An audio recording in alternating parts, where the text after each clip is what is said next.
Hello, my dear learners. I welcome you all in my YouTube channel. So today I have a topic where we are going to learn where we use could and how can we use could. So could is a past form of can. Okay, but यहाँ पर हमें एक चीज़ सीखनी है कि जो could होता है वो मतलब कि जैसे ये इसका कैन का पास्ट है, लेकिन ये पास्ट की तरह यूज़ नहीं होता है, इसको हम डिफरेंट तरीके से यूज़ करते हैं. सो आज हम वही सीखेंगे.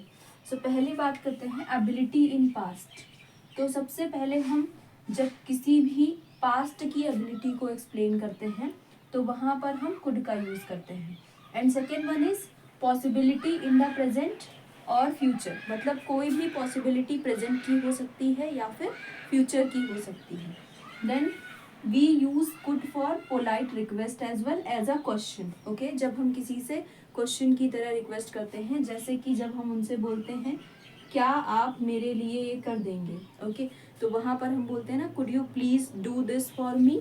सो इस तरीके से हम यहाँ पर पोलाइट रिक्वेस्ट का यूज करते हैं. And then last one is reported speech. Reported speech में भी हम कुड का यूज करते हैं जब हम डायरेक्ट को इनडायरेक्ट में बनाते हैं. Okay, so let's understand all of these things by the sentence. So my first sentence is I could read Sanskrit when I was 7. सो यहाँ पर क्या बोला जा रहा है कि मैं संस्कृत पढ़ पाती थी जब मैं 7 की थी.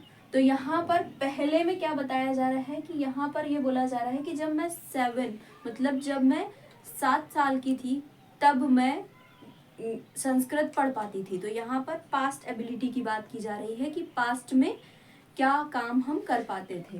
Then we have second one for possibility in present और फ्यूचर. सो यहाँ लिखा है she could be in the kitchen. तो यहाँ पर हम पॉसिबिलिटी की बात कर रहे हैं कि हम किसी के बारे में बात कर रहे हैं, लेकिन हमको ये नहीं पता है कि वो कहाँ होंगी. तो हम बस गेस कर रहे हैं. हम बोल रहे हैं she could be in the kitchen. हो सकता है कि वो किचन में होंगी. तो यहाँ पर हम कुड का यूज कर रहे हैं.